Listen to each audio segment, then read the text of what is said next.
Hello, Anita, everyone. I think we should start. Now we have 50 participants and we should start and let people join. Yeah, sure. Hello, everyone. So we'll proceed with the session. First and foremost, I would like to convey my warm welcome to everyone.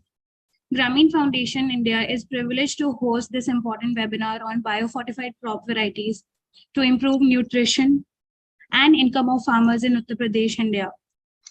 The next 90 minutes will be a dynamic opportunity for us to identify our respective strengths and capacities to deliberately expand access as well as understanding of biofortified, nutrient-rich crops and support the nourishment of men, women, children across Uttar Pradesh, India. To proceed with the session, I would like to introduce Anita Yadav, Senior Project Manager leading GFI's Transform Agriculture Ecosystem in UP, also known as Stage UP Initiative. With more than 15 years of experience, Anita is a seasoned development expert who has directed a wide range of development projects with the goal of instituting systematic change on global as well as national scales. Over to you, Anita. Thank you very much, Srishti. I welcome here all. It's immense pleasure to host this today's webinar under the leadership and guidance of our CEO, Mr. Prabhat Lab, Mr. Arabda Das, Director Program Excellence, and Rajnikant Prasad, Director Agriculture Portfolio. On behalf of Grameen Foundation, we welcome all eminent guest key speakers we have for today and tomorrow.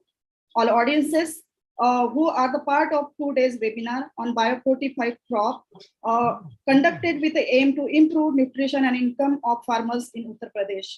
Malnutrition is widespread in most Asian and African countries. It causes about 3 million deaths yearly to about half of the total death under 5. The stunt growth of child is also caused by improper and poor nutrition in child's first 1,000 days of life, which further link themselves to poor performance in school and work life. According to National Health and Family Survey data, nearly 27% women and 23% men in rural India are malnourished. In most populated states, Uttar Pradesh, 3,55,000 children are severely malnourished, which is 40% of total Indian malnutrition children in country. 63.2% children below age or 6 to 59 month age and 52% women belonging to reproductive age suffer from the anemia. The state's 1.9 lakh of Anganwadi centers provide nutrition dry ration to the pregnant women and children, and total 1.7 lakh school in Uttar Pradesh provide midday meal to 60 lakh children to tackle the malnutrition. Near about 14 crores beneficiaries under National Food Security Scheme linked to the 80,000 PDS centers were operational in the Uttar Pradesh. There is a larger scope, sustainable and viable options to grow and integrate biofortified crop into government schemes that can provide sufficient level of micronutrient on daily basis to targeted population to improve nutrition status in state. It will also add income to farmers by cultivating biofortified crop on field. Government has released near about 17 such biofortified crop. To talk on it today, we have eminent key speakers from Research Institute who develop these biofortified varieties, and also guest speakers from the government and private sector to tell about the role of these institutions in the promotion of biofortified varieties. Before starting the webinar, I would like to invite Mr. Prabhat Lab, our CEO, to introduce Grameen Foundation and its role in promotion of biofortified varieties. Mr. Prabhat Lab is CEO of Grameen Foundation India and an international development leader with over 25 years of experience in designing and leading agricultural, financial inclusion and enterprise development initiatives across the Asia, Africa and North America. Prabhat co-founded Grameen Impact Venture, a tech enabled social business to serve smallholder farmer, women, low-income people. Earlier at MasterCard Foundation Canada, Prabhat built a portfolio of program to develop low-income communities across 18 countries in Africa to access services. Prabhat holds a postgraduate degree in forest management and bachelor degree with honors in statistics. I welcome Mr. Prabhat to talk on Grameen Foundation. Thank you very much. Thank you, Anita, and good afternoon, everyone. I really appreciate. Hello, can you hear me? Yeah. So Yes, I really appreciate the fact that so many people have turned up for attending this important webinar. I do not need to emphasize or re-emphasize the importance of nutrition in our country today. I'm sure all of you are aware of about the not so happy kind of indicators which came out from the National Family Health Survey round 5, especially on the nutritional indicators. And because we all are kind of concerned about the key factors of development, agriculture, agriculture as a livelihood and all of that, I think so in that regard, the fact that we are talking about this biofortification is an important topic.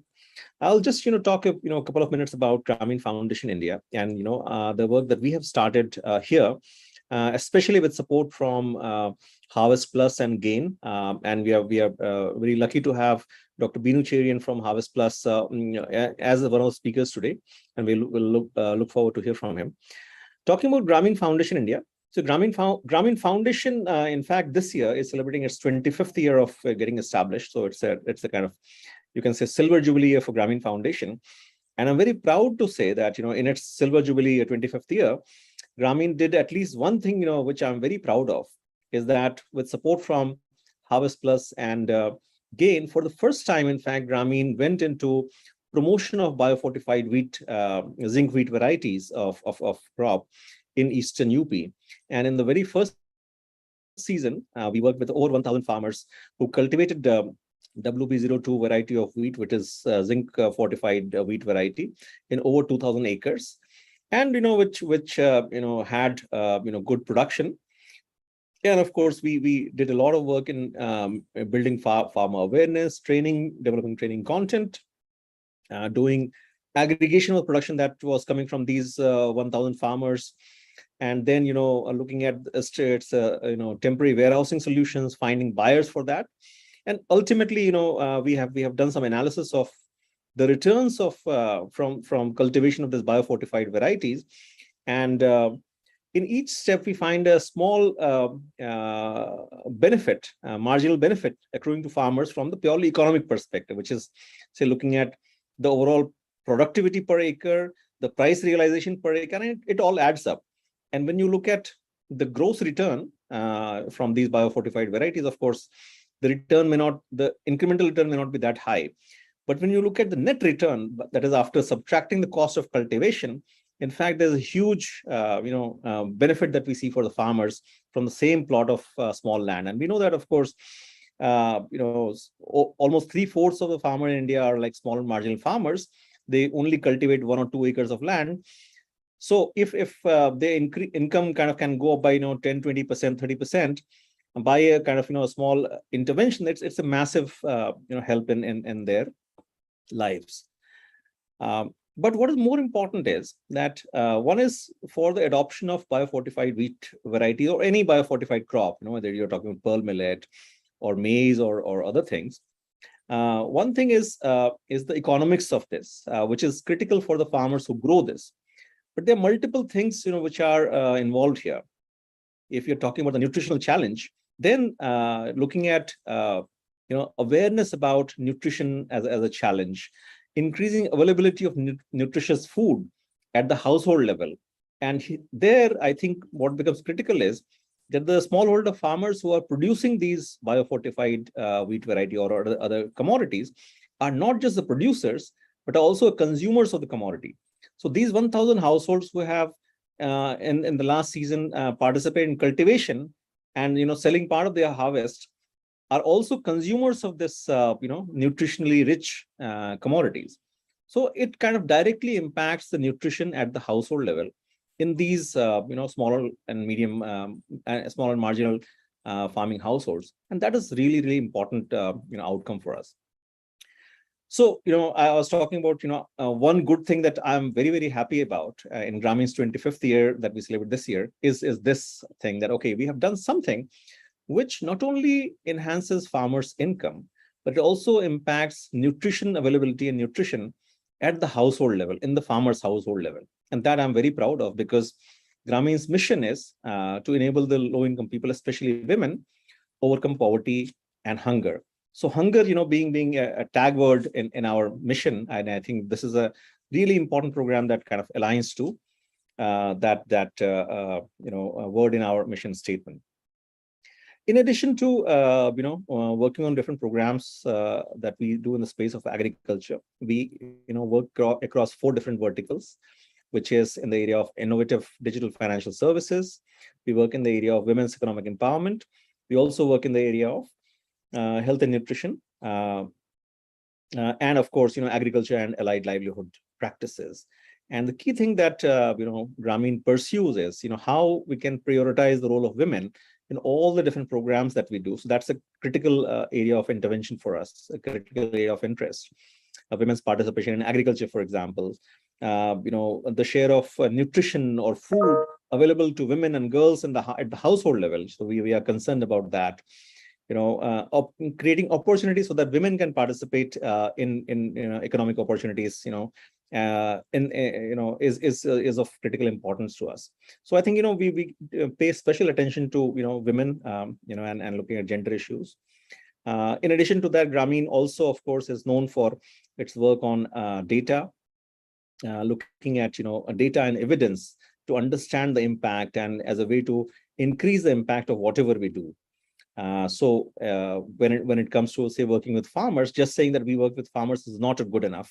It's we go much deeper. That which are those farmers? Small and medium farmers. What kind of land holding? What kind of social class they come from? What kind of enablement they have? On the technology side, on the infrastructure side. All of those things. So that's why Grameen. One thing that distinguishes us is in terms of our emphasis on data and evidence, so that we can increase the impact of our work. And finally, last 1 minute, I'll talk about our work in agriculture. We work on a fairly large scale in the space of agriculture. We work with over 55 farmer police organizations in different parts of eastern UP.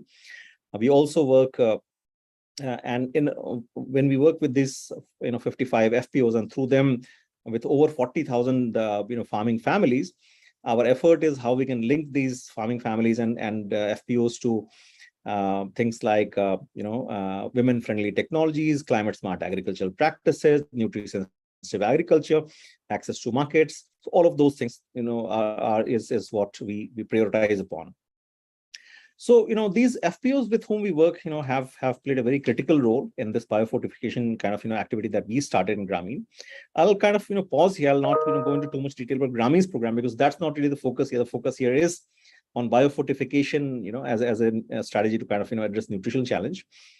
So thank you very much, Anita. And I look forward to hearing from all our eminent speakers and to learn more, from them. Thank you. Thank you very much for joining us. Back to you, Anita. Thank you. Thank you very much, Prabhat. Today we have a guest speaker, Dr. Devendra Kumar Yadava, who is Assistant Director General, SEED, Indian Council of Agriculture Research, Krishi Bhavan, New Delhi. We have another guest speaker, Mr. Binu Pratap Singh, World Bank Consultant, Food and Agriculture, and he is ex-Director Agriculture Department, Uttar Pradesh. We have Dr. Pankaj Tripathi, Director of SEMA, and we have also Binu Cherian, Mr. Binu Cherian from the Harvest Plus.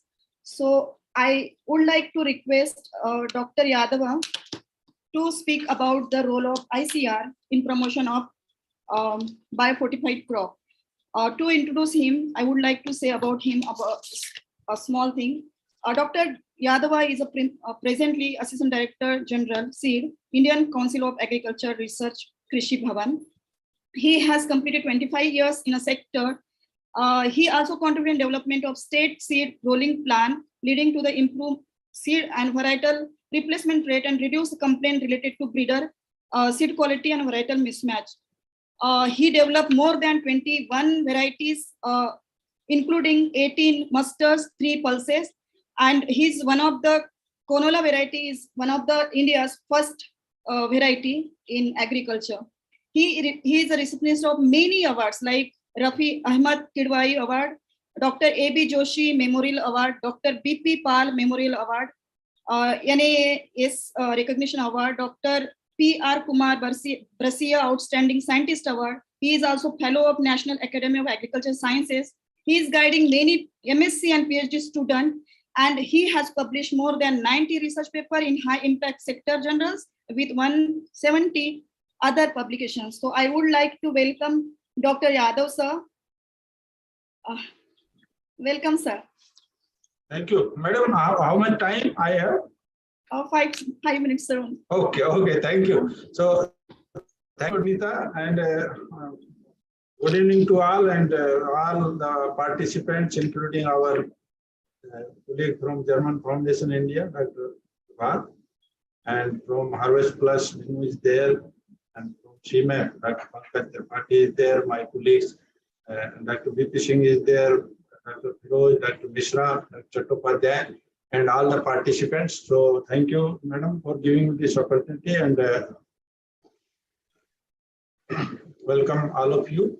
So you all are well aware that malnutrition is a very serious problem globally, and I think definitely that have been presented for global level as well as in India. And India, if we see, almost 15.2% of people are undernourished, and if we see in case of less than 5 years children, the problem of stunting, wasting, and underweight, that is a very serious problem, and that will be elaborately, I think, talked about in one of the speakers here.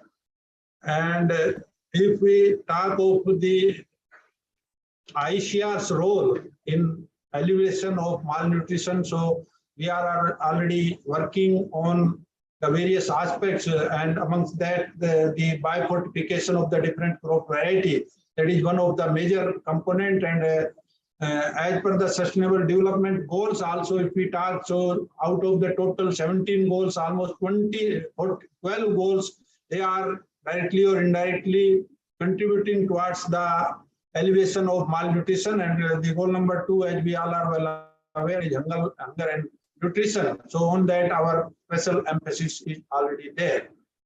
The many studies from the various international organizations, they say with the investment of $1 in any of the proven nutritional program, that offers the benefit of $16. So in that direction, we are already working, and ICAR is mainly working on the biofortification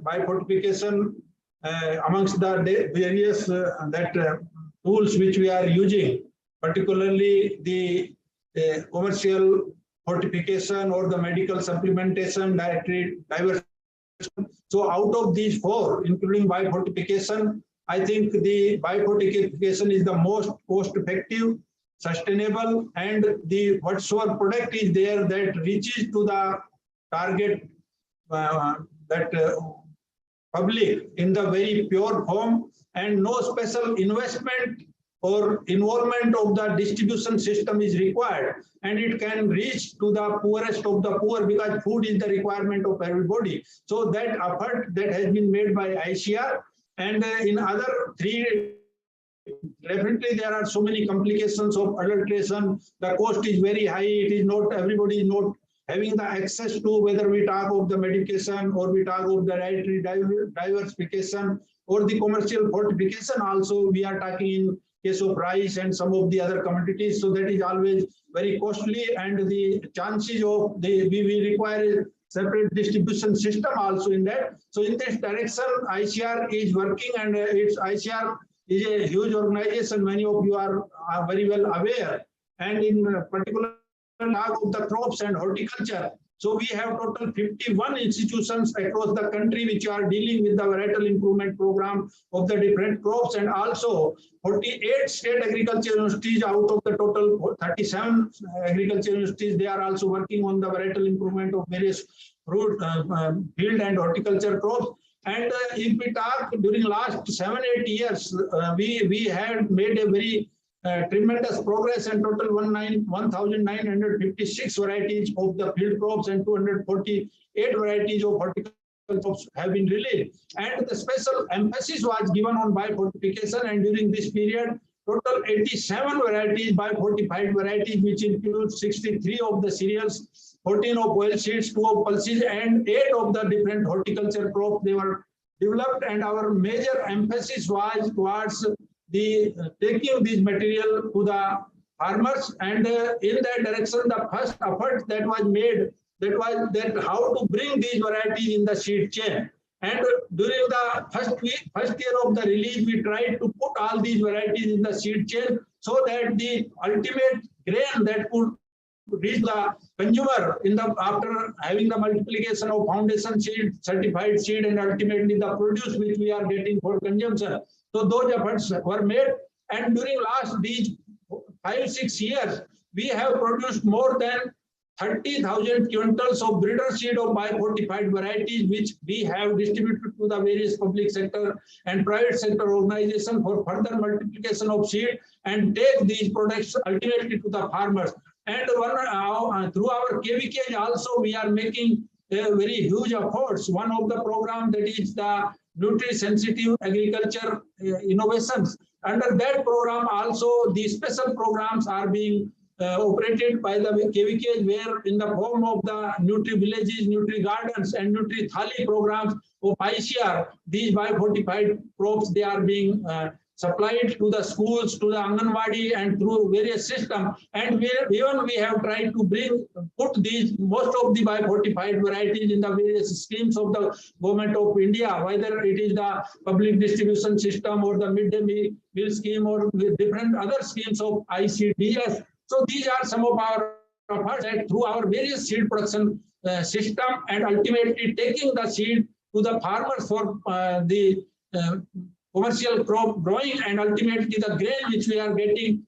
Some of the issues which we need to address here is that there is no segregation system of the biofortified and not biofortified material, and that's why that emphasis or that value is not given to that material. Even the producer, the farmer, is also not getting any incentive out of that. So we are already working on that, and I hope in the times to come definitely will come out with a very good model, and definitely these biofortified varieties, the product that will be reaching to each and every member of our society in our country. Thank you very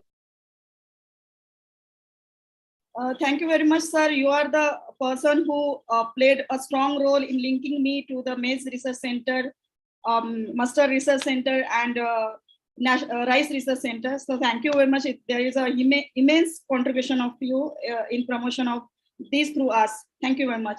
So I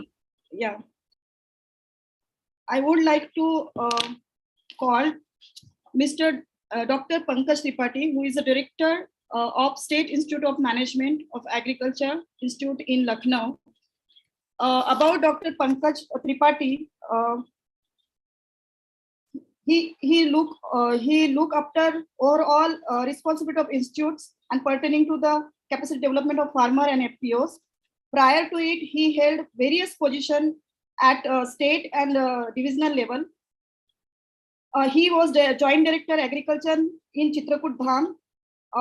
With additional responsibility of Prayagraj Division, he was Deputy Director Agriculture at 2 districts, Kaushambi and Banda in Uttar Pradesh. He served as an Associate Professor at Rajya Krishi Prabandhan Sansthan, Rahman Kheda. He was also Senior Insecticide and Fertilizer Analyst at FPQCL in Lucknow. He served as a member of the Publicity and Exhibition Committee for an international conference on sustainable management of sodic land held at IISR Lucknow. As a senior manager training in World Bank assisted program in Uttar Pradesh, Bhumi Sudhar Nigam, he contributed significantly, and he is a gold medalist for his PhD. in agronomy. So I welcome Dr. Pankaj Tripathi, Director, SEMA, Lucknow. SEMA is one of the, one of the stakeholder in Praj UP program. So welcome, Tripathi sir.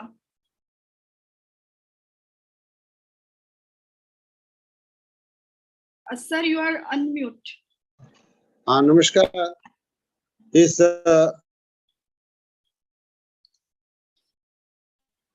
सर्वप्रथम मैं आप सभी को धन्यवाद देना चाहूंगा कि इतने महत्वपूर्ण विषय पर मुझे अवसर दिया है आपने। बायोफोर्टिफाइड वेराइटीज जिनके उपयोग पर आज चर्चा प्रारंभ हुई, बड़ी महत्वपूर्ण चर्चा।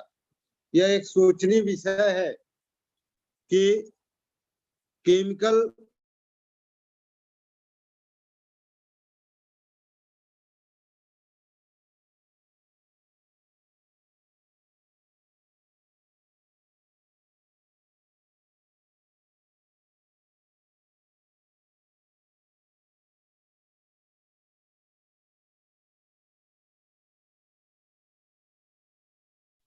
Hello.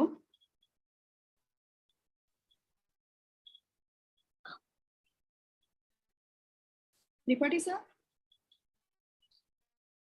I think he has some bandwidth issue. Fertiliser चाहे पिछले 50-60 वर्षीय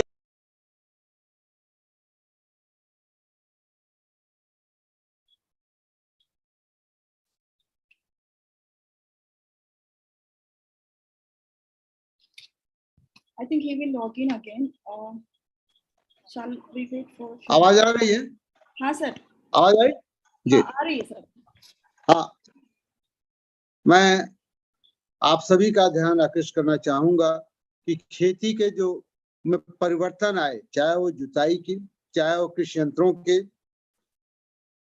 चाहे वह धान गेहूं की एक निरंतर परंपरा को शुरू किया फसल चक्र को लेकर के, ऑर्गेनिक फर्टिलाइजर्स के यूज को हमने बंद किया और उसका परिणाम बड़े साफ दिखाई देने लगा कि शरीर में, पौधों में तो छोड़ दीजिए, शरीर में भी लोगों के जिंक, आयरन जैसे महत्वपूर्ण और विभिन्न प्रकार के विटामिन की कमी परिलक्षित होने लगी। और जो ये परिलक्षित हुई है,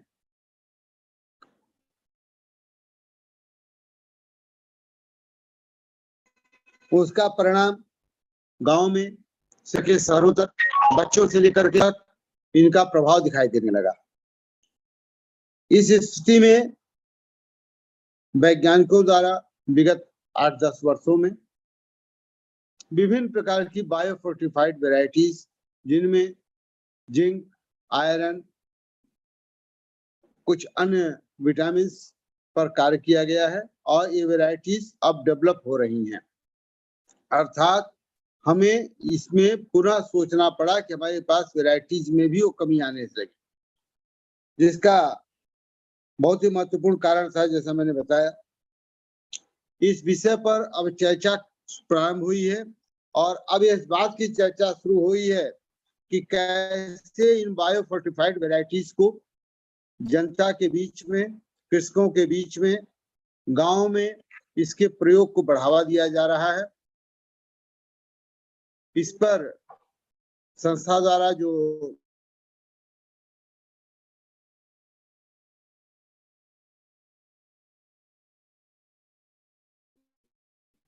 प्रयास प्रारंभ किए गए हैं वो अत्यंत सरल की जाएगी। मैं आऊंगा कि हमारे जो वैज्ञानिक हैं, जो आज हमें आज और कल मार्गदर्शन करेंगे, बताएंगे, वह बहुत ही फ्रूटफुल होगा और इस पर विस्तृत चर्चा करने के साथ साथ विशेषकर मैं अपने सीमा, जहाँ जो ट्रेनिंग इंस्टीट्यूट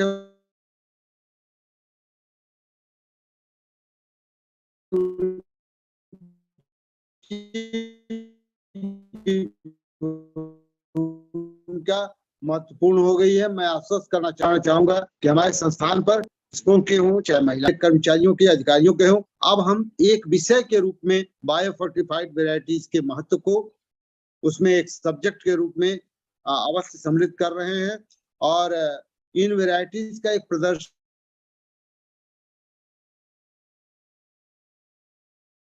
भी हम अपने क्षेत्र वाले कृषकों को आ सकें। तो संस्थान एक प्रशिक्षण संस्थान है हमारा, जहां से हम कृषकों को, अधिकारियों को, कर्मचारियों को इसमें ये एक बार पुनः आप सभी को इस कार्यक्रम में आमंत्रित करने के लिए बहुत बहुत धन्यवाद। Thank you very much, sir. There is always support from you in capacity building of our FPOs under TRAJUP and other programs. Thank you very much for that. Now I welcome Dr. Vishnu Pratap Singh, consultant World Bank, Food and Agriculture. He is an ex-director, agriculture director earlier in UP. As a director, state, SEMA, he has more than 3 decades of experience in Department of Agriculture and under different development extension training and research programs. While he was a mission director for Food and Nutrition Mission, additional director Agriculture, Seed and Farm, where he carried varietal trial and all activities research related on farm. He did excellent supervision and monitoring of research program implemented at state RATS under the Director of Agriculture UP. He is instrumental in analyzing data and help university scientists and other research institutes as a co-convener of varietal release committee of UP. As a deputy nodal officer, he played a pivotal role in implementation of flagship scheme of Government of India, RKVY program, and more than 100 project proposal on agriculture and allied department, state agriculture universities, research institute, and corporations of agriculture sectors were sanctioned and implemented under his tenure. So I welcome Vishnu Pratap Singh to talk as a guest speaker here on role of government and private sector, because you are looking up to both, sir. धन्यवाद अनीता जी, आप सभी का स्वागत है और मैं आयोजकों को धन्यवाद देना चाहूंगा कि आपने हमें अवसर दिया है अपनी बात रखने का और आपकी बातों को सुनने का और अपने ज्ञान में वृद्धि करने का। जो विशेषकर उत्तर प्रदेश के संदर्भ में अगर बात की जाए तो फूड और न्यूट्रिशनल जो चैलेंजेस हैं, जो सिक्योरिटी का चैलेंज है, ये कंट्री के लिए भी और स्टेट के लिए भी बहुत बड़ा चैलेंज है।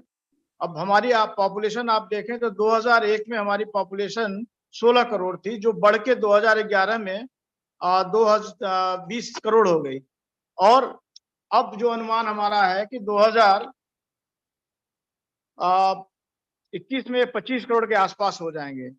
तो इतनी बड़ी पॉपुलेशन के लिए फूड सिक्योरिटी एक चैलेंज तो अपने साथ है ही है, साथ ही जो न्यूट्रिशनल सिक्योरिटी की बात हो रही है, जो माल न्यूट्रिशन की बात हम लोग कर रहे हैं, स्टंटिंग की बात कर रहे हैं चिल्ड्रन में, या एनेमिक हो रही है हमारी वुमेन और एडोलेसेंट गर्ल्स जो हैं, या वेस्टिंग है जो चिल्ड्रंस में, ये मेजर है और यूपी में काफी जिले ऐसे हैं जहाँ पे ये प्रॉब्लम परसिस्ट कर रही है।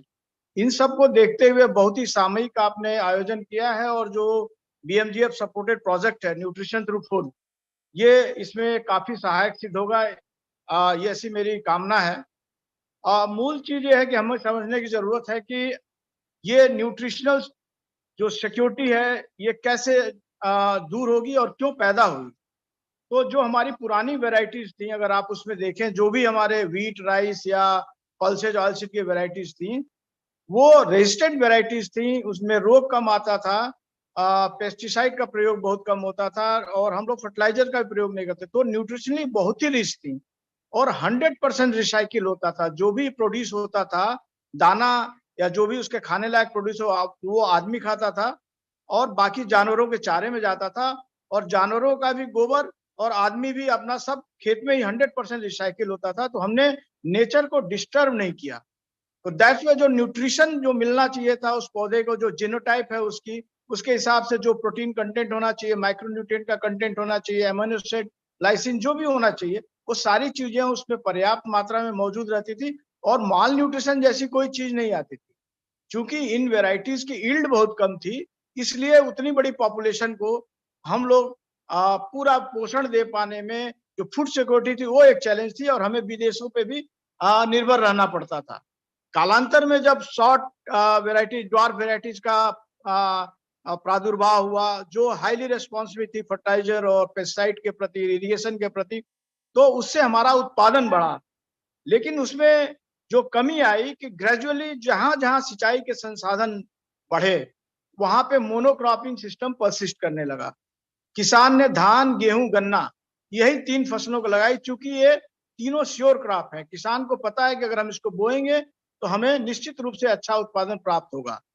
इनके कंपैरिजन में पल्सेज और ऑयलसीड रिस्की क्रॉप्स हैं। इनमें पेस्टिसाइड का, इंसेक्ट पेस्ट का, डिजीज का बहुत प्रकोप होता है, तो पेस्टिसाइड का प्रयोग किसानों को करना पड़ता है और रिस्की क्रॉप होती है। उसके बाद भी ये नहीं पता रहता कि हम पूरा हार्वेस्ट कर पाएंगे कि नहीं कर पाएंगे। तो ये किसान की अपनी मजबूरी थी।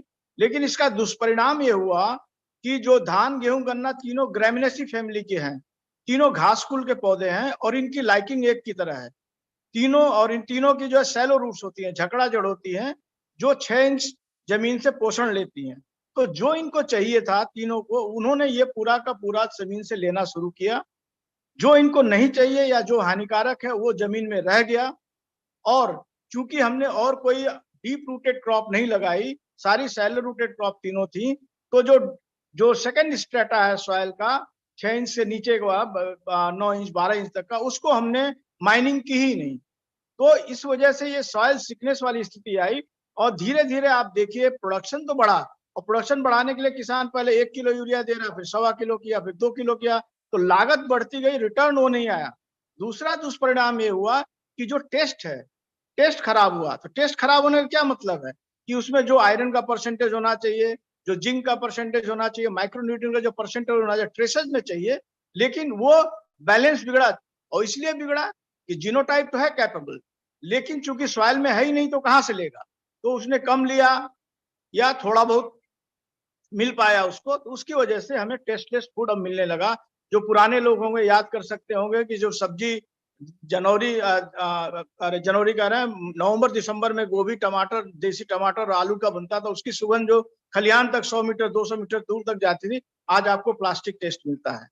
तो ये रूट कॉज हमें समझना पड़ेगा कि माल न्यूट्रिशन या न्यूट्रिशनल सिक्योरिटी या अन्य जो प्रॉब्लम्स आई हैं, फूड सप्लीमेंट डॉक्टर लिख देता है कि कैल्शियम का टेबलेट खाइए, जिंक का टेबलेट खाइए, आयरन का टेबलेट आपको रिकमेंड करता है।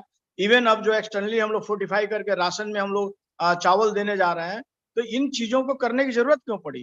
तो बेसिकली हमें ये करना पड़ेगा कि हमें अपने सॉइल हेल्थ को ठीक करना पड़ेगा। आज उत्तर प्रदेश का कंडीशन ये है कि ऑर्गेनिक कार्बन में हम जो है हाईली डेफिशिएंट हैं। सारे के सारे 799 ब्लॉक हमारे हाईली डेफिशिएंट हैं, जहां पे कार्बन परसेंटेज 0.2% है। जब कार्बन परसेंटेज नहीं है तो वो आपके जो सॉइल का टेक्सचर है, स्ट्रक्चर है, जो न्यूट्रिशन वाटर होल्डिंग कैपेसिटी है, जो न्यूट्रिशन पौधे को लेने की क्षमता है, एरेशन की बात है, सारी चीजें डिस्टर्ब होती हैं। सॉइल का पीएच, हर चीज। तो हम बायोफोर्टिफाइड सीड के साथ साथ हमें ये भी देखना पड़ेगा कि हम अपने सॉइल हेल्थ को पहले रिस्टोर करें। जो हमारी रिकमेंडेशंस हैं कि हमें 1/3 कम से कम ऑर्गेनिक सोर्स से न्यूट्रिएंट देना चाहिए, 2/3 इनऑर्गेनिक से दें, या एवरी 3rd ईयर हम उसमें प्लॉट में ग्रीन मैन्योरिंग करें, ताकि वहां पे जो माइक्रोफ्लोरा फोना है, जो बेनिफिशियल बैक्टीरियाज हैं, जो अन्य फंगस हैं जो बेनिफिशियल है, वो ग्रो करें और हमारे पौधे को पर्याप्त पोषण के लिए जो न्यूट्रिएंट को, जो डीनाइट्रीफाइंग बैक्टीरिया है, अगर हम मान लीजिए यूरिया या डीएपी के माध्यम से अगर हम नाइट्रोजन दे रहे हैं तो उसको तोड़ेगा कौन? उसको डीनाइट्रीफाइंग बैक्टीरिया तोड़ेगा। और वो बैक्टीरिया यूरिएज एंजाइम प्रोड्यूस करता है। वो यूरिएज एंजाइम जब आपके यूरिया या डीएपी पर रिएक्ट करेगा, तब वहां से वो अमोनिकल फॉर्म में या नाइट्रेट फॉर्म में होगा। एनारोबिक कंडीशन में धान का पौधा उसको अमोनिकल फॉर्म में लेगा, शेष पौधे एरोबिक कंडीशन में उसको हमारे नाइट्रेट रूप में लेंगे। तो ये सबके साथ P2O5 है आपका, मोर देन 60% आपका फॉस्फोरस डीएपी सॉइल में फिक्स हो रहा है। इमोबाइल है आपका पोटेशिक। तो अब हमारे पास बायोफर्टिलाइजर्स भी आ गए हैं, पोटाश मोबिलाइजिंग बैक्टीरिया है, फॉस्फेट सॉल्युलाइजिंग बैक्टीरिया है, जिंक सॉल्युलाइजिंग बैक्टीरिया है। तो हमें ये चीज भी समझनी होगी कि जो हमारी धरती है that is a living material, और इसको पहले हमें ठीक करना पड़ेगा। मैं वैज्ञानिकों का धन्यवाद देना चाहूंगा कि उन्होंने जो बायोफोर्टिफाइड सीड्स डेवलप किए हैं, उनमें कैपेबिलिटी है कि जो 6-7% जो जिंक नॉर्मल व्हीट और राइस में होता है, उसकी जगह 12% 13% उन्होंने प्रोटीन परसेंटेज ले गए हैं। जो 26-27% जो है आपका जिंक पीपीएम होता है, उसको लेके 40-42 तक ले गए हैं। इसी तरह आयरन का भी बढ़ाया है उन्होंने। और बहुत सारी लाइन से वेराइटी हमारे पास आज की तारीख में व्हीट है, राइस है, कॉलीफ्लावर है, स्वीट पोटैटो है, और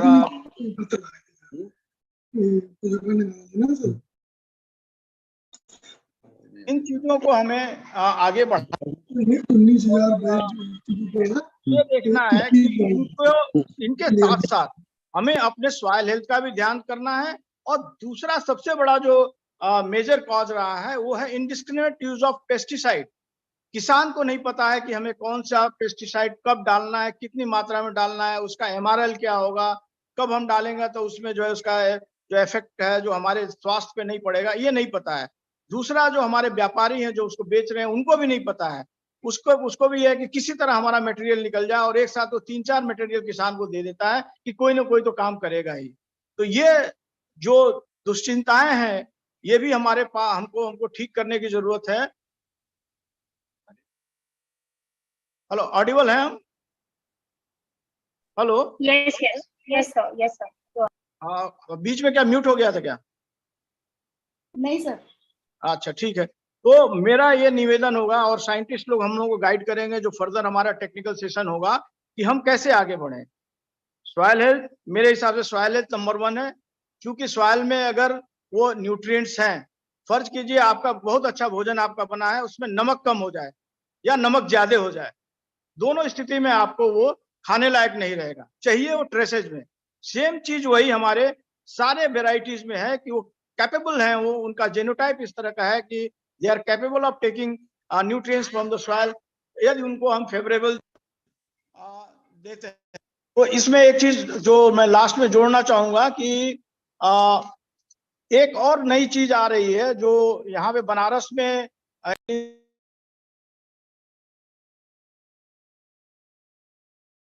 यहाँ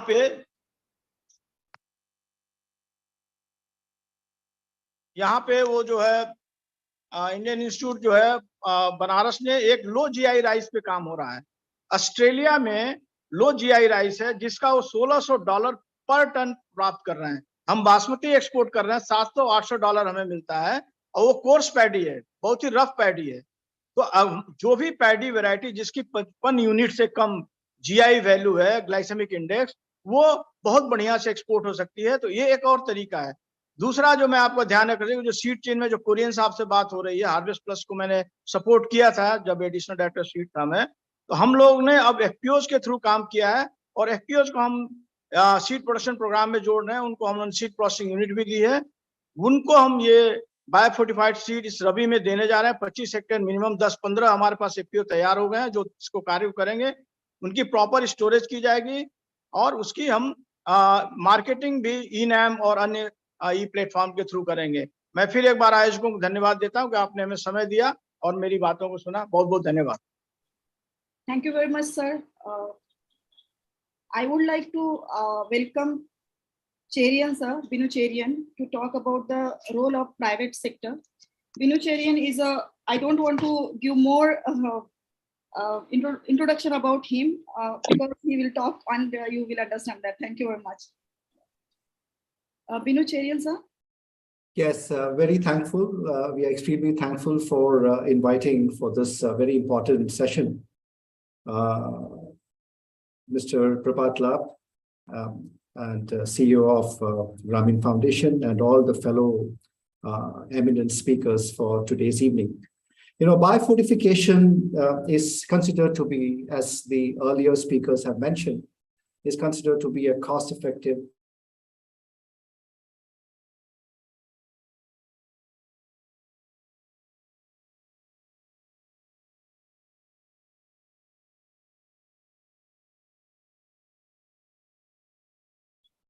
Shristi? Yes, he is not audible. Binu sir?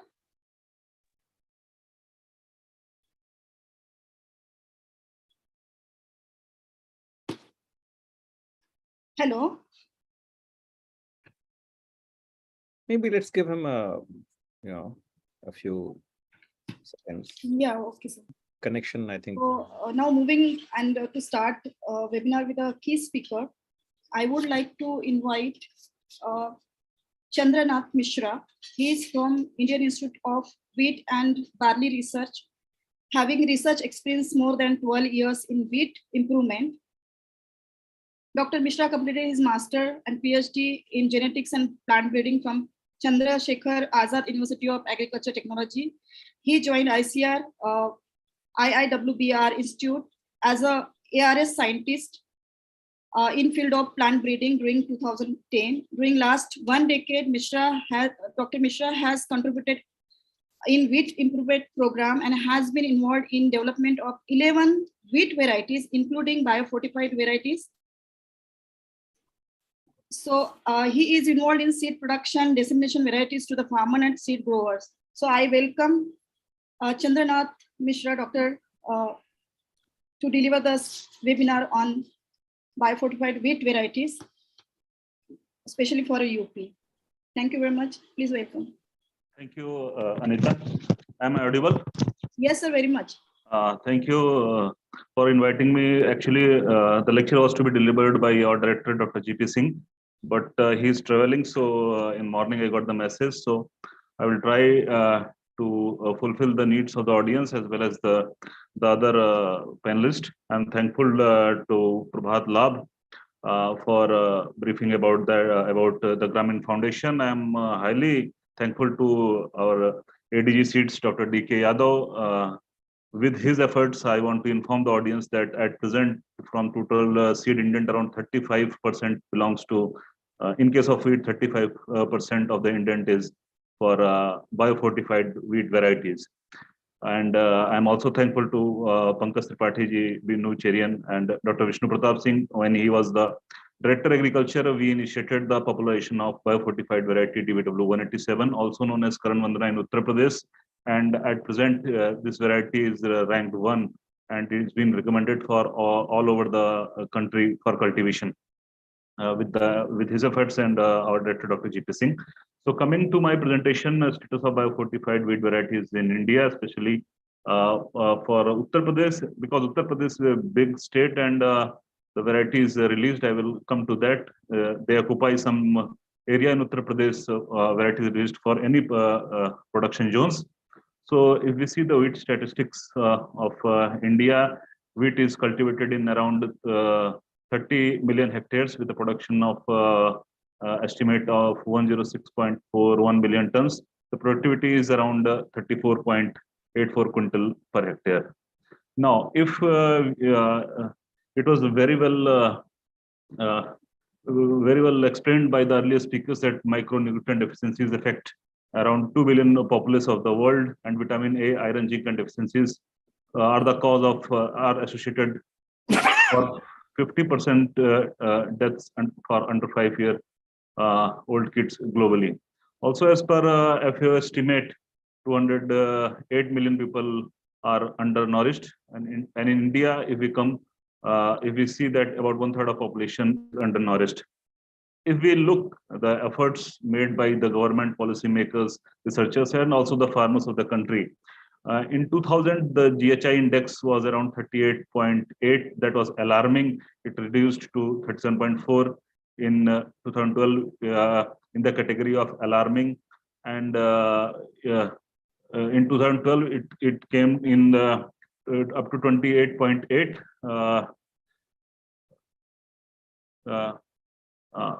That is in serious category, and now recently in GHI 2021, it is in moderate category. So efforts from all the corners of the society are being reflected. So it was also explained by Dr. D.K. Yadav that there are 4 avenues to alleviate malnutrition, food fortification, like we get iodized salts and other things. Fortified rice is coming, medical supplementation, dietary diversification, and crop biofortification. These are the 4 approaches. And among the 4, the best is biofortification because it is the most suited approach.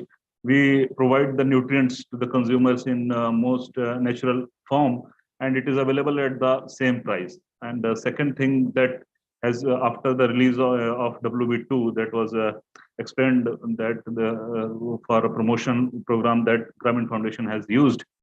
It was released in 2017. After that release, high-yielding varieties and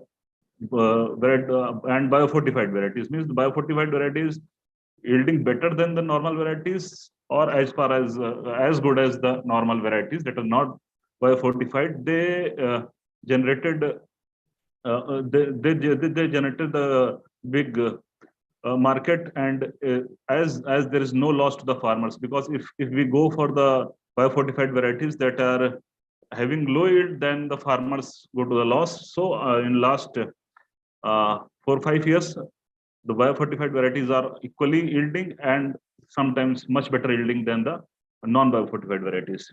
Second thing, no infrastructure changes required as in food fortification, because we provide the biofortified seeds, and through the genetics, the seed is it is transferred to the consumers. And also, as in medical supplementation, there is no need of elaborated distribution system. So these points, biofortification is the best among the four, and biofortified crops remain just one of the viable options for providing desired level of nutrients in natural and cost-effective way. It is a process of breeding nutrients in the food crops with promising yield and dense minerals and vitamins, and has been recognized as the economical and sustainable strategy. Presently, development of nutrient-dense crops is one of the prime research areas. If we not only see in the seed sector or development of the varieties, if we see the number of published papers that with the keyword biofortification, in 2000 it was 11, and in 2005 it reached to 135, and 2010 719 papers were published on biofortification topics. In 2015 it reached to 2160, and in 2021 it was 4710. So a very huge number of researchers are contributing globally as well as nationally. This shows the impact in research also, how biofortification is important. Now, coming to the key elements for the wheat, we are targeting the 3 traits. Protein, we all know that it provides essential amino acids, and this deficiency leads to kwashiorkor and marasmus. The second trait is zinc. It is a cofactor in more than 300 enzymes, and susceptibility to infection increases in the absence of the zinc. And iron, this is well known cause of the anemia. So all these three traits, biofortification traits, are being taken care in wheat. So if we look for the benchmark that has been set, that has been for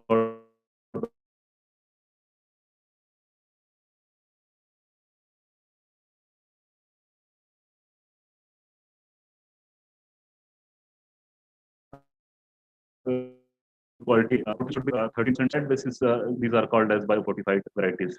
So if we look all India coordinated research program, then the country is divided into different agroclimatic zones: northwestern, northeastern, and central zone. These 3 zones, UP is a part of all the 3 zones. The western part means up to Kanpur, starting from Shamli, north western plain zone, and beyond till the Bihar border, it falls under northeastern plain zone, and southern part of the UP, Jhansi Bundelkhand division, it falls under the central zone. So on that basis, the country is divided, and on the zonal basis, the varieties have been released through the AICRP. It's a well-known fact that wheat accounts for 17% of the calories and 20% of the protein intake globally. We all know that our Honorable Prime Minister has the forerunner in promoting the biofortified varieties, and during the occasion of release of these biofortified, these are dedicated to the nation by Honorable Prime Minister. In wheat, especially, 28 biofortified wheat varieties has been released from 2017, and it includes 9 durum wheat varieties. So coming to the biofortified varieties that are available to the farmers of the Uttar Pradesh, especially, I will explain these varieties. The first variety, WB2, was released from our institute, Indian Institute of Wheat and Barley Research. It was the first biofortified variety with iron and zinc content more than 40 ppm. It was notified for the cultivation 2017. I also want to inform that it has been notified for the cultivation in Bihar state by Rajendra Agriculture University as Rajendra Gehu.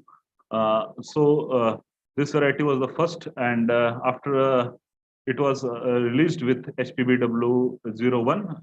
This was released from Punjab Agriculture University with the it was rich in iron content 40 ppm and zinc content 40.6 ppm. When we initiated the process of biofortification, you see the average yield was around 51.5 quintals. Then with the breeding efforts, we increased the yield. We will see. Now this was the Pusa Tejas durum wheat variety. It was released in 2017. It's rich in protein, iron, and zinc content. Average yield is for central zone. It's written for central zone. It includes the southern part of the Uttar Pradesh. It was released by IRI regional station Indore. It has average yield of 57 quintals per hectare. Similarly, Pusa Ujala HI1605. It is rich in protein, higher in protein content and iron content. If we compare the other varieties that are not biofortified, the protein content is around 8 to 10%, and iron content is around 28 to 32 ppm. Average yield is 30 quintals, as it is for restricted irrigated timely sown conditions. Means for low in the areas where water is low available, farmers are applying low water. That's why yield is given low. If SD 3171, it's also for zinc biofortified variety. It's for rainfed conditions of eastern part of UP, or we can call say northeastern plain zones. It has been released by Indian Agriculture Research Institute, New Delhi. Similarly, this durum variety this for peninsular zone. It's not recommended for UP. It's for Maharashtra and Karnataka. This PBW752, this variety is for late sown condition. If we see the list of the varieties, we have the scientists of different research institutes have made the varieties available to almost all the production conditions and production environment. Means the varieties are available for timely sown condition and late sown condition. In all categories, biofortified varieties are available as a choice to the farmers. So this variety is for late sown condition for northwestern plains zone or northwestern Uttar Pradesh. It has been developed by the Punjab Agriculture University, Ludhiana, PBW752. It's rich in protein content, more than 12%, and in comparison to 8 to 10%. Similarly, PBW757, this biofortified variety is for January sown conditions of northwestern plain zone. That I was telling means the variety is available for different production conditions. So it's high in zinc. Now this variety, Karan Vandana DBW187, it was released for northeastern plain zone in 2018. Then northwestern plain zone. It has also been released for central zone. At present, it's the #1 variety in the breeder seed indent. It's a rich in iron content, 43.1 ppm, and Dr. Vishnu Pratap Singh ji is here, and with his efforts and with efforts of our director, Dr. GP Singh, this variety is occupying maximum area at present, and it's high in demand, and it is recommended for both timely sown condition and early sown condition. One condition has been brought through the research for some of the genotypes for early sown conditions. If we go for planting in late October with FYM as an addition and higher dose of fertilizers, then we can harvest the full potential of the variety. So this variety was developed by your institute. This variety is for late sown conditions, DBW173 for northwestern part of the Uttar Pradesh. It's rich in protein, iron, and iron. This is not recommended for UP. This is the durum variety, DDW47. This is rich in protein and higher in iron content, and it's for restricted irrigated conditions. The variety developed from our institute. This is also good pasta making quality. The yellow color what we observe in pasta, it's very high in this variety. Similarly, the variety from Punjab Agriculture University, PBW771, it was released in 2020. This is for late sown conditions with the average yield of more than 50 quintals per hectare. This for peninsular zone, so I will skip. Now this variety SD 3249, rich in iron content, more than 42 ppm. Average yield is 48.8 quintals per hectare for northeastern parts of Uttar Pradesh, means beyond Lucknow till Bihar border or Buxar. You can plant in area. This is a good variety. This variety for very late sun condition for January planting after for January planting conditions.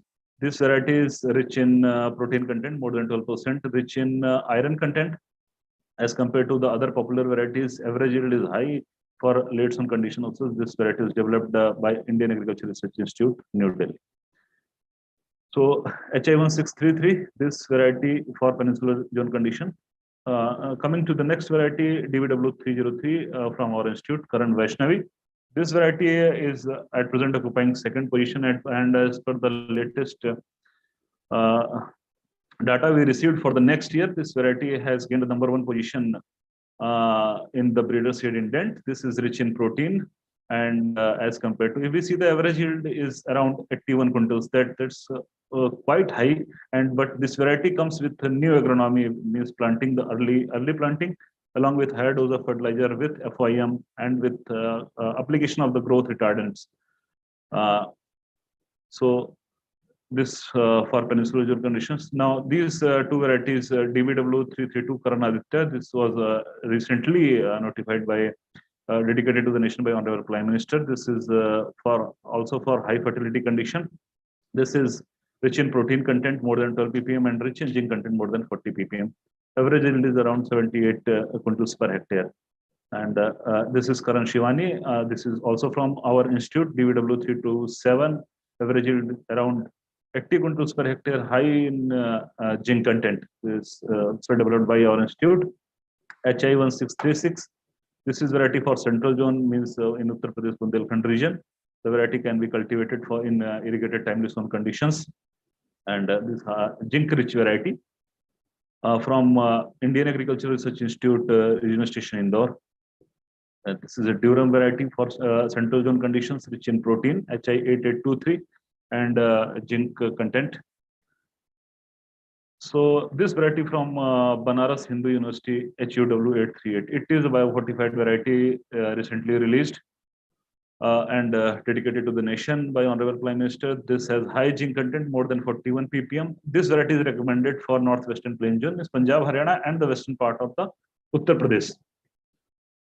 This variety is for restricted irrigated, means for 2 or 3 irrigations if the farmers have, then this variety is very good. Now, these 20, after seeing the list of 28 varieties, the one thing that has been, I want to make it clear that for recommended conditions, means earlier only WV2 was available. It was grown in all type of conditions and all type of environments in late zone and other things. But looking at the availability of the varieties in cafeteria, then the farmers has a choice.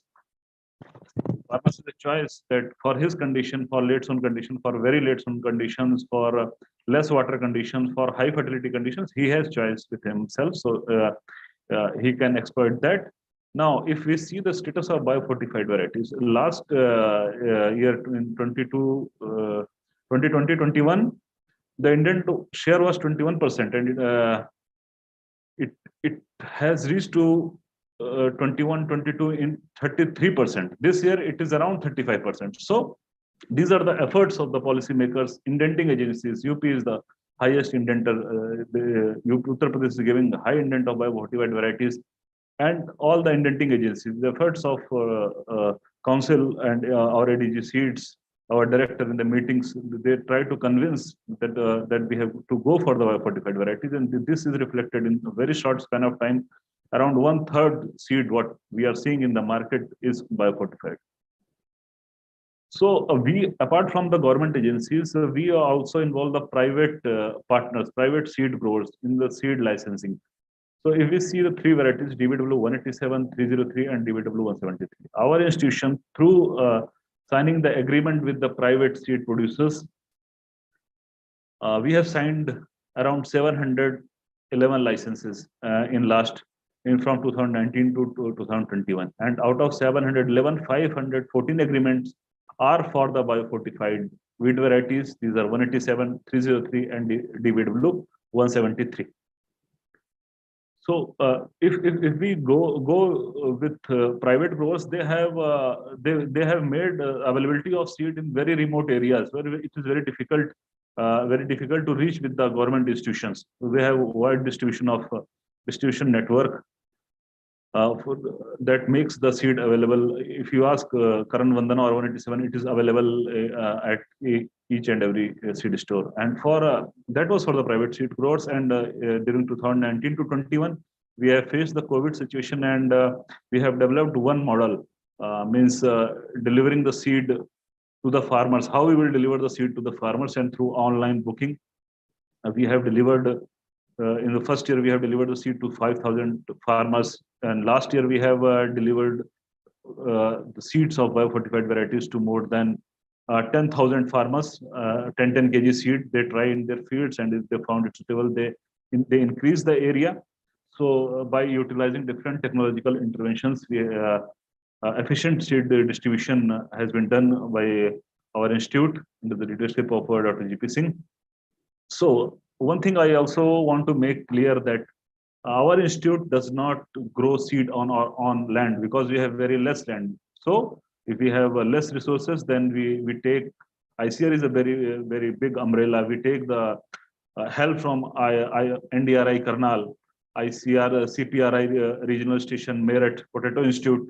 We get land there, IFSRI Modipuram. So all the institutes come together, and we grow seed around 458 acres for 460 acres.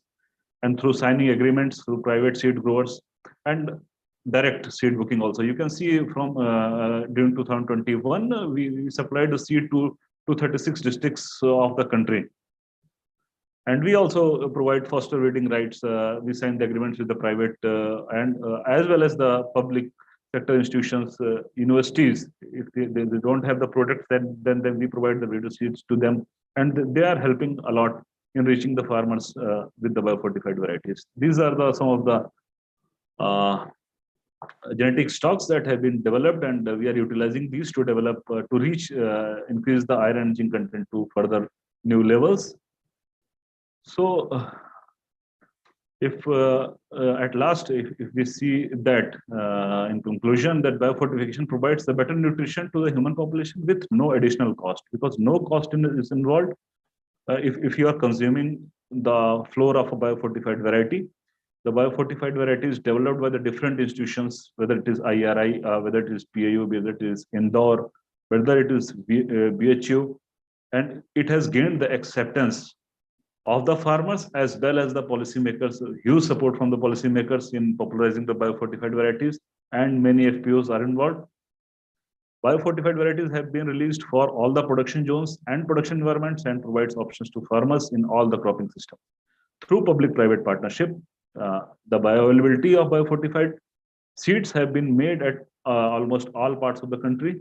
The share of biofortified varieties in breeder seed production has increased significantly through the efforts of ADG Seeds, Ministry of Agriculture, all the intending agencies, and all the persons involved. And at last, I want to thank the Grameen Foundation and all the persons who are associated in organizing this webinar, that every new beginning comes from some other beginning end. So we have reached to the levels of 42 ppm, and we will try to increase further high through the collaborative projects, through the ICAR grants, through the supports of different institutions.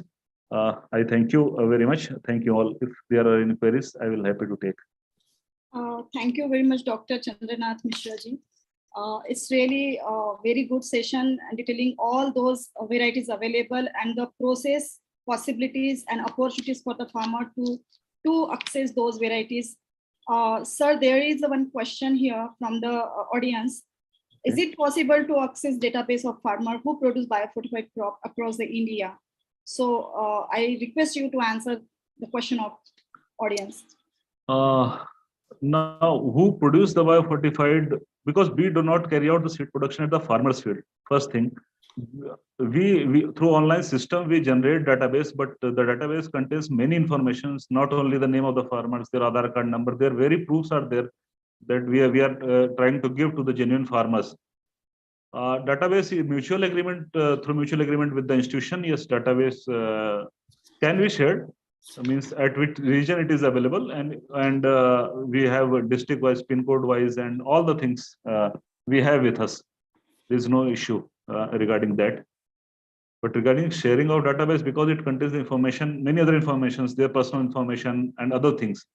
But where it is available, that we can tell very clearly. If seed is not available with us, we have many agencies who are producing the seed, many private seed growers, many government institutions, many FPOs.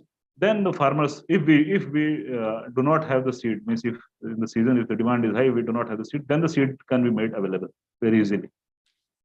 Thank you very much, sir. Another question is there any customer acceptance study in recent days for the different crop and different area of India, particularly urban areas? I mean, the audience is asking about acceptance studies. Yes, there are acceptance studies not only for the consumption of the biofortified, but the after consumption effects. And our institution also doing with NIN and AIMS and other things. And after absorbing the zinc-rich varieties, how it is absorbed in the body, we are trying to reduce the other enzymes which causes the reduction in the absorption of the zinc to ultimate levels. So the research is going on. There are the studies available, papers are available online.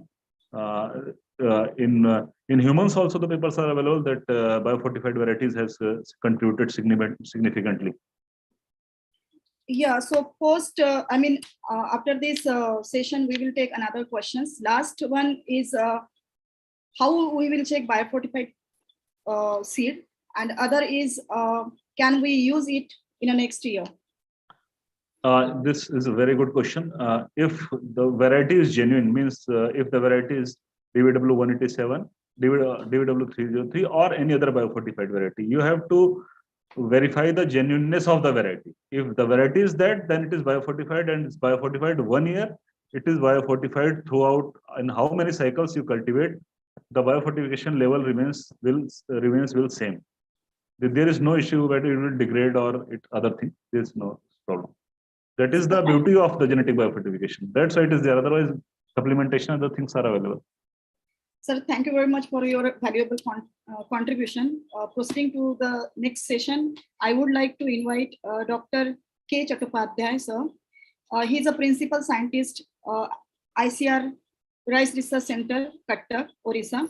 He is PhD in genetics. He joined ARS as a scientist in NIRI itself. He has more than 20 years of experience in improving of cultivated crop. He has developed and released more than 10 varieties, 4 varieties of pulses, 2 varieties of oilseed, and 1 is pineapple. He has contributed in development and release of first high protein variety, 10.2% content, that is rice variety for India, that is CR Dhan 310, and nutritional rich Mukul variety, CR Dhan 311, marked as a landmark variety by Ministry of Agriculture and Farmer Welfare, Government of India. Chattopadhyay ji developed high zinc variety, CR Dhan, which has been one of the 17 biofortified varieties dedicated to nation by Honorable Prime Minister on eve of 75th anniversary of FAO, United Nations. He has published more than 60 research papers, 3 research bulletins of international reputed. He was member of national level monitoring team in Chhattisgarh and member of National Committee for Development of Framework document on food specific protocol for yield and estimation of Pradhan Mantri Fasal Bima Yojana. Dr. Chattopadhyay received many awards. As a team member, he was awarded Nanaji Deshmukh ICAR Award for Outstanding Interdisciplinary Team Research in Agriculture and Allied Sciences for research and development of biofortified rice. He was also awarded Fellow of Indian Society of Genetics and Plant Breeding, New Delhi, and Fellow of Association of Rice Research Work, Cuttack. So I welcome again Dr. K. Chattopadhyay, sir. Now floor is yours, sir. Thank you, madam, for inviting me. And also, I would like to thank Dr. Prabhat La. He's the CEO, Grameen Foundation. Respected Dr. D.K. Jadhav, other dignitaries present here, and then all participants. Please share the slides from there. Madam? Yes, sir. Srishti, Kindly share. will you put that slides? Sharing the slides.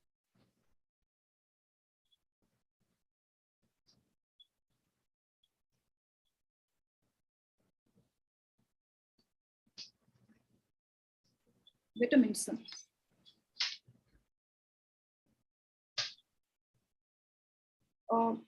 Will you put yours, sir, Srishti? Give me a minute, Anita. Are you I'm putting- sharing. Yes, I'm sharing the slide. Okay, thank you.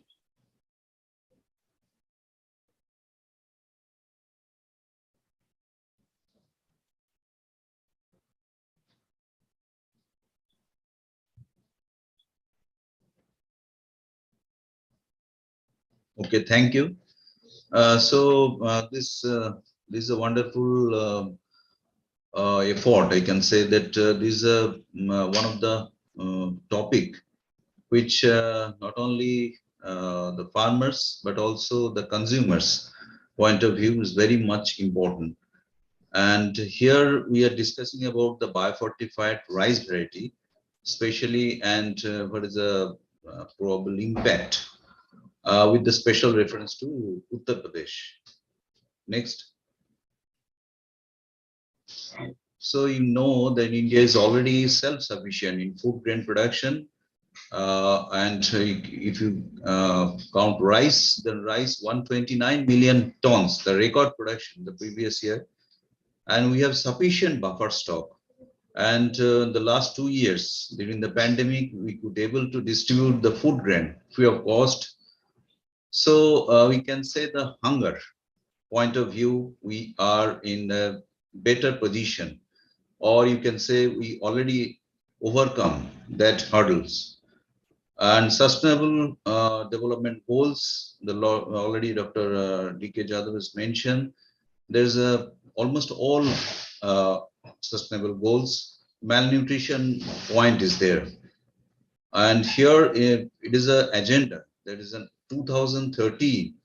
We have to make it world is free of hunger and malnutrition. So malnutrition, you can say there is a hidden hunger. So how much we already done for this particular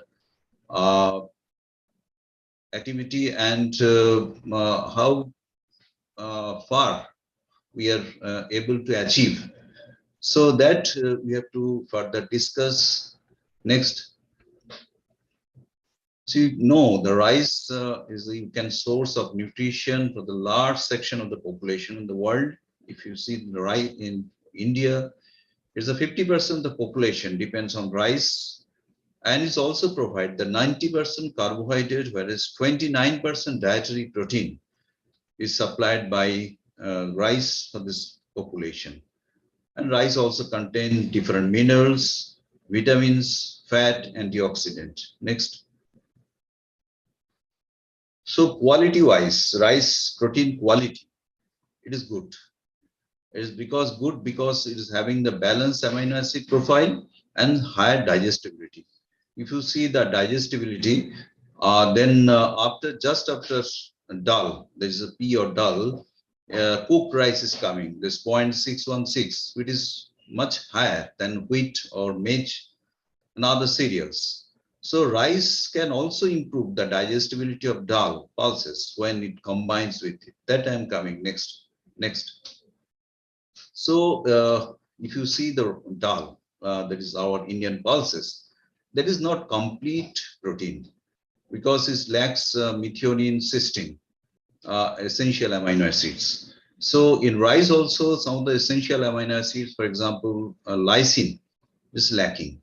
So when you combine these two, that is arhar dal or lentil, whatever Indian dals is. So if we combine this Indian dal with our rice, that is a good example of pairing of complementary protein. Next. So in that way, the rice is important. Rice protein quality is important. But problem is that rice is having the lowest protein content, that is 6 to 7% as compared to other cereals. Zinc contents also lowest as compared to other cereals. Next. If you see the malnutrition graph, so here India perspective I'm just here depicting. So protein calorie malnutrition is predominantly observed in rice consuming area. There is a very important observation. Whereas the people depend mainly on rice, the protein calorie malnutrition prevails. Next. So more than a third of the population, one-third of the population of world's children are affected by protein energy malnutrition. Here in India, 80% children under 5-year age are undernourished. And the recommended intake of protein is 13 to 19 gram per day per child.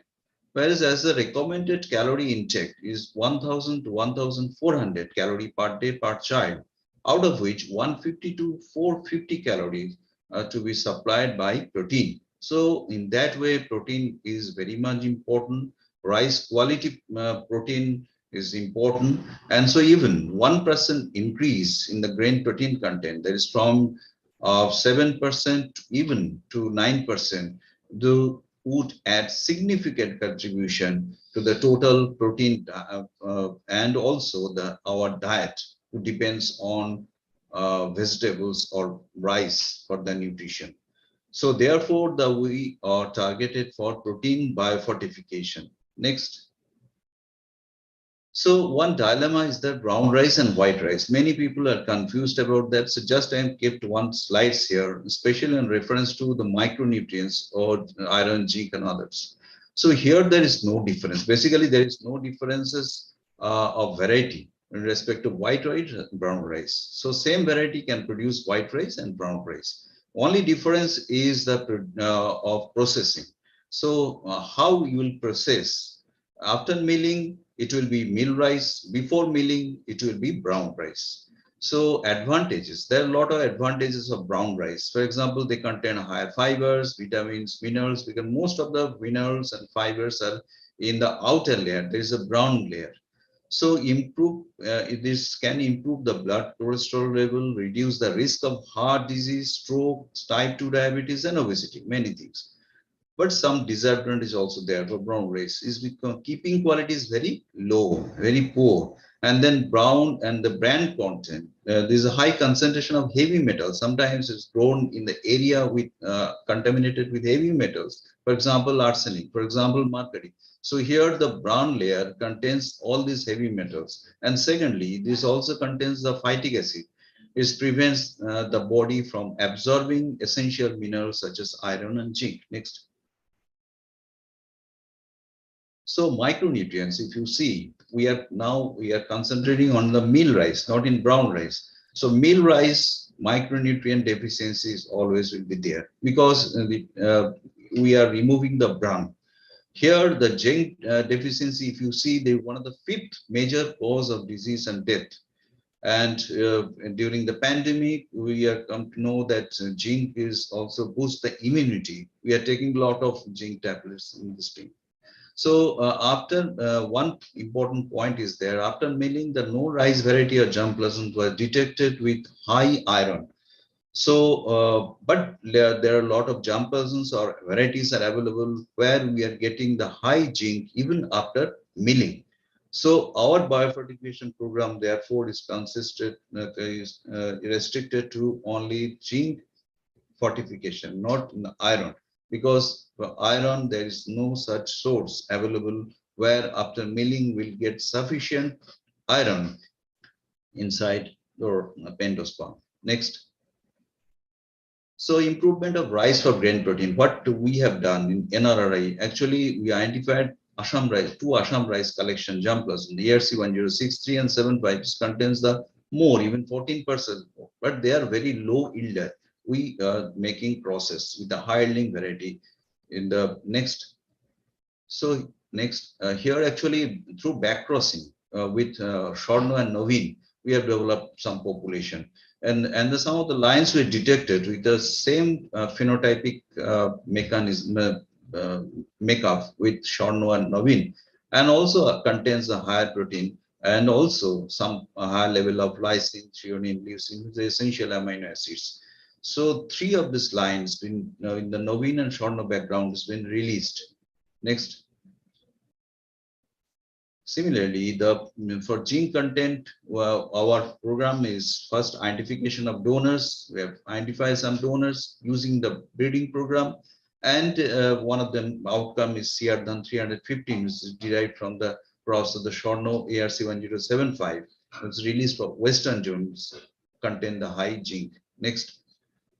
So CR-DAN 310, this is the only variety which is released for UP. I have searched, but no such varieties available. Biofortified variety in rice, which is released for UP. So this variety is the first variety which is released for UP, MP, and Odisha in 2016. It contains 10.2% protein, whereas is a yield potential is around 4.5 to 5 ton per hectare in 125 days. Next, CR-DAN 311 on Mukul is notified for Odisha in 2019, and is all contain 21 ppm zinc as well as 10.1% protein. Next.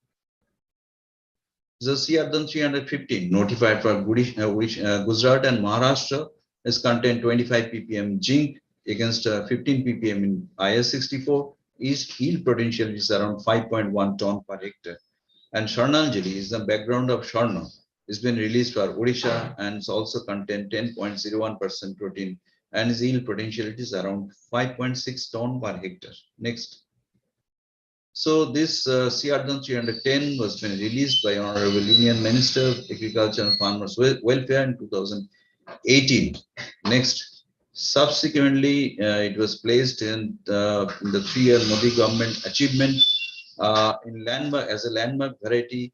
And next, this CR-DAN 315 has been one of the 17 biofortified varieties dedicated to nation by Honorable Prime Minister in 2020. Actually, this also has been placed in their ICAR significant achievement report. Next. Now comes to acceptability and adoption of the biofortified varieties. So I am not giving details of this list of the biofortified varieties. For example, DRR-DAN 45, DRR-DAN 49 is released from IIRR, is having high zinc content. Then another variety from Jinko rice from Chhattisgarh, IGKV Chhattisgarh is released with high zinc content. But none of the varieties been released for UP. And we can test all these varieties in the UP condition, whether they be suitable or not. This adaptability and adoption, this actually acceptability is the important thing, because whatever biofortified variety should be acceptable. First of all, the yield level should be as high as, at least as high as the normal high yielding variety of this particular duration. For example, 125 duration variety Navin. This is popular in many states. Here, these our varieties here, the 310-11, which are in the background of Navin, is having high acceptability of the farmers, because this is a similar plant type, grain types, Navin, and it's also yield is at par with the Navin. Next. So this field view, there is a similarity, phenotypic similarity. So how we can differentiate? This is one of the important point actually when we have come out this one xanthoprotect test, where we can differentiate with the red or yellow orange color, which is intense in high protein variety, and then the low protein one. Next. So agronomic trial here, actually this is important because this whatever I think Dr. BP Singh's already mentioned. This is one of the important aspect. What is the interaction between this biofortified varieties and the soil, different types? We have seen a lot of variation in the protein or gene content in different location, different plots. So we have to standardize which one is suitable, which plot is suitable, which cultivation practices is suitable. This is one of the important aspect actually. And we've seen the all nitrogen doses of here the grain protein content and protein yield are significantly higher in CR than 311 and Navin.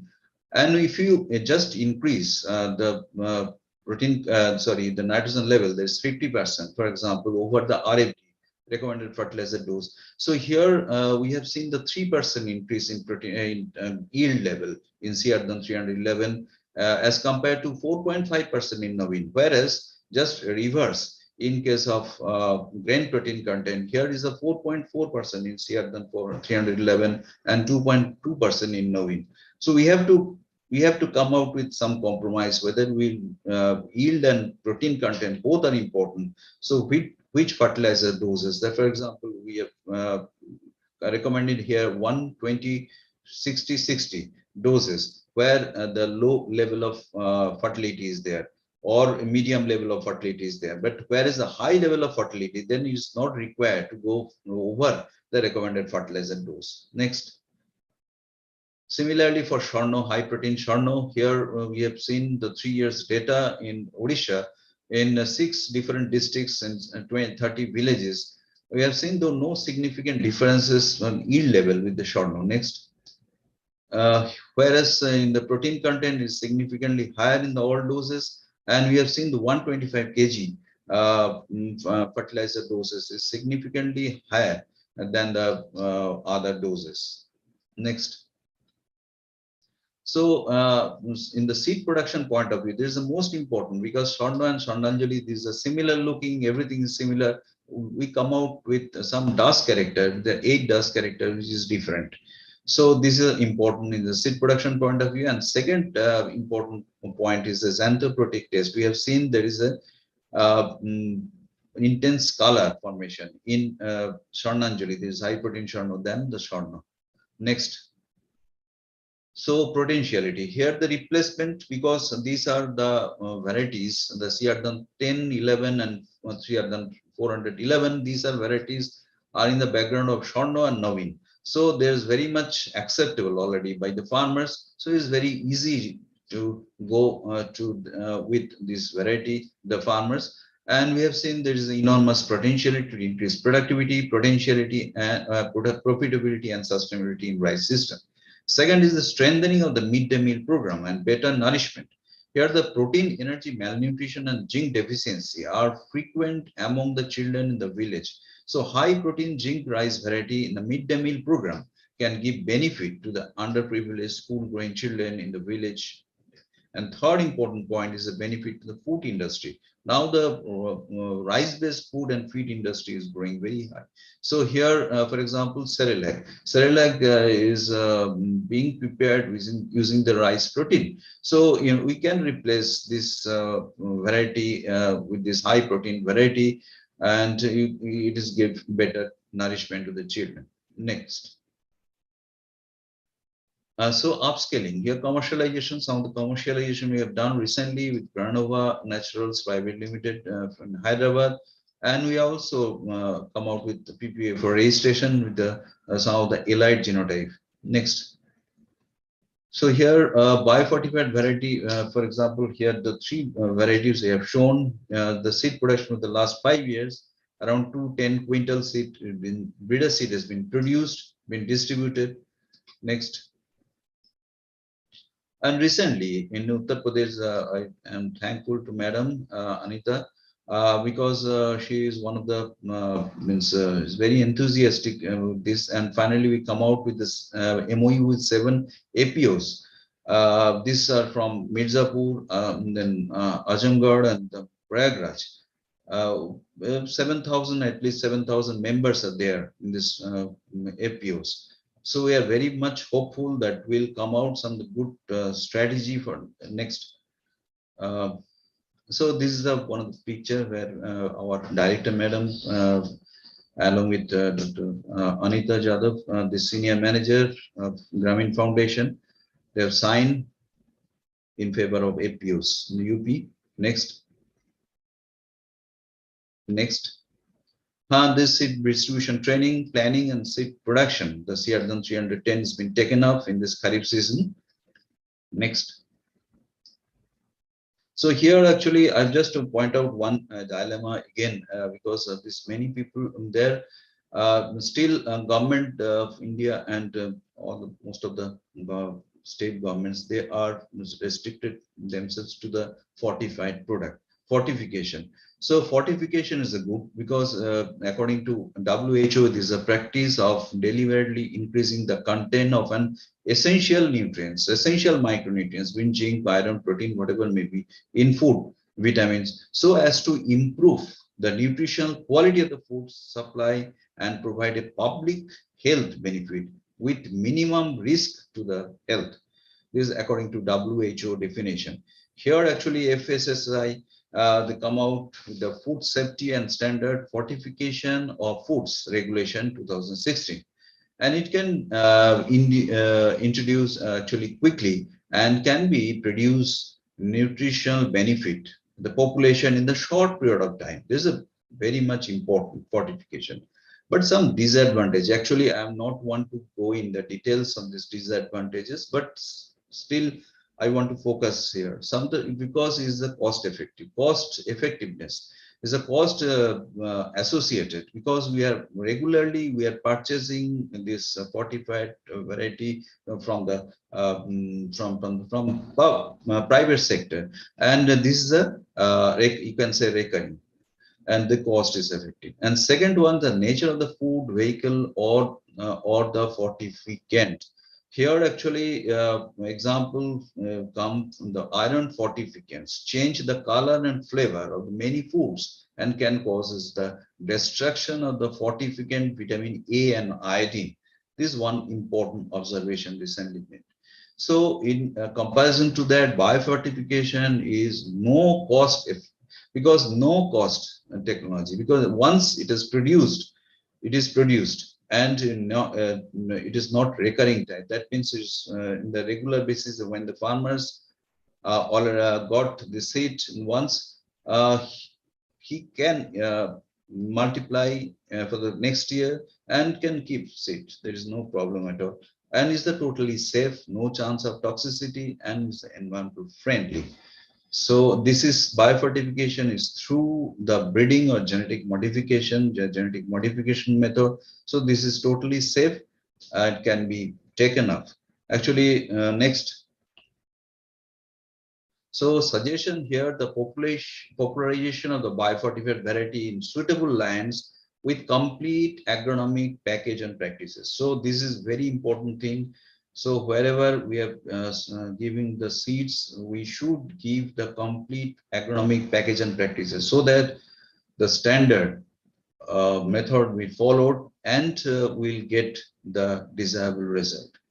Initiative for development of value-added products for the nutrient-rich rice variety, and modification in the policy for giving certificate to the biofortified rice is very much important, because farmers will be much more interested for them to cultivate the biofortified rice.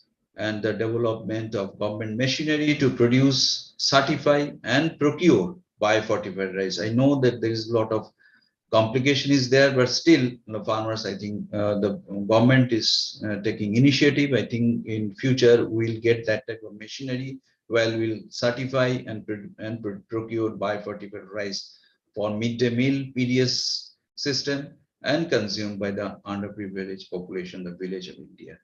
Next. So finally, I acknowledge Dr. Mahapatra. He was ex-DG, and the time when I initiated this work, he was the director of NRI. Then Dr. S.K. Datta, he was ex-DDG. He was so much enthusiastic about this biofortification program. He was started this program basically.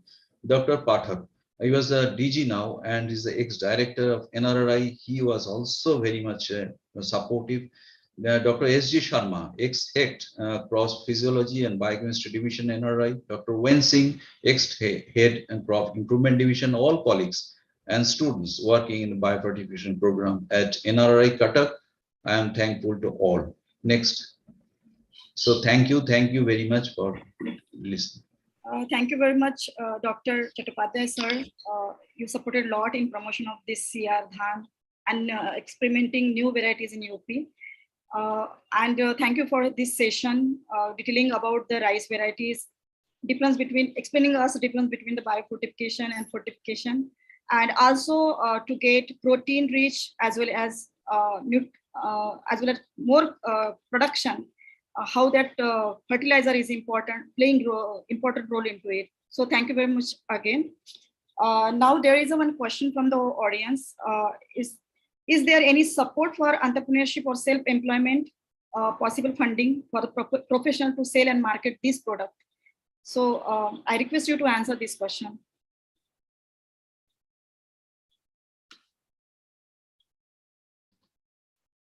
It's very difficult to answer this question here. Actually, ICAR has already taken initiative for this through different these APOs, and now we are already know the sign APOs in UP, not only in UP, in West Bengal and also in Odisha. So this is one of the scope to expand our horizon for APO and their work. So through APOs, we can produce sufficient seeds and then produce, and also this food-based industry. Food-based industry can also be flourished when it will be in a chain form. It will be in, we have to make one chain. We have to make different linkage with these APOs, then industry, and this NGOs. So these are actually is a process that's being taken up by the different agencies. ICAR is also taking initiative for that. Thank you. Sir, there is one question again. Is there process of biofortification in India, and is that possible to use logo legally for trading of it? Can you please repeat? Is there a process for the biofortification certification? That is still actually it is not yet done by the government of India, and that can be actually initiated. So from our side, we have given the suggestion that biofortification certificate, like this certificate of organic rice, organic produce. So similarly, biofortified variety, biofortified rice and other cereals or crops can also be given. But at present, there is no such provision. And is there any logo to use legally for trading purpose? Legally, what? Logo for. Yes. Actually, that for fortification also already we are having a logo. And for biofortification, we don't have, but that also we have initiated, and in future, that is within a very short period of time, we'll come out with that. Thank you very much. Thank you very much again, sir. If I don't think any question from audience, if there is, then we can answer. So again, thank you very much for to all speakers and guest speaker and key speakers. With permission of all, I am closing. We are almost 15 minutes late to close this webinar, today's session. I request all to join sharply at 4:30. Tomorrow we have a speaker, Dr. Firoz Hussain, who will talk on maize variety. He's from ICAR Delhi. Mr. Dr. Pramod Kumar from Director Mustard Research Center, and Ms. Vinita Kumari, Deputy Director, Manage, a gender expert, who will talk on the role of women in nutrition and biofortification of crops. So thank you very much again joining this webinar, and it's really a great pleasure to having you all here. Thank you very much. Shruti? Yeah. Anything from your side? Your side? No, that's it. We are good to go. We'll meet everybody tomorrow, same time, 4:30. Thank you Thank you everyone for very much. joining.